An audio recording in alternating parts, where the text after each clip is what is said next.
ఏ భగవన్ నామాన్ని స్మరించాలి అన్న విషయంలో ప్రీతమ అవతార్ మెహర్ బాబా ఇలా తెలియజేశారు.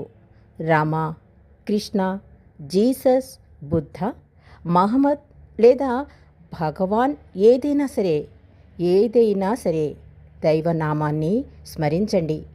రామ, కృష్ణ, బుద్ధ ఏ నామాన్ని స్మరిస్తున్నా ఆ రూపాన్ని మనసులోని అంతర్చక్షువుల ముందు సాక్షాత్కరించుకోవాలి.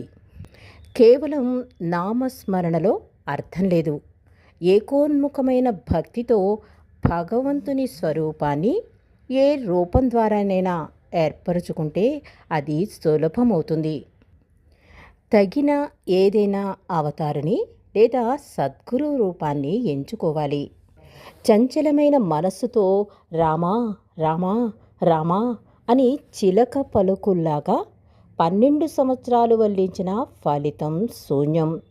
నీకొక గురువు ఉంటే ఆయన రూపాన్నే ఎంచుకోవడం ఉత్తమం.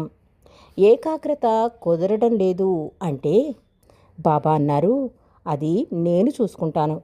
స్మరించే వేళలో నా రూపాన్నే ధ్యానించు, నాపైనే మనసు లగ్నం చేయి, మిగిలినదంతా నేను చూసుకుంటాను అన్నారు అవతార్ మెహర్ బాబా.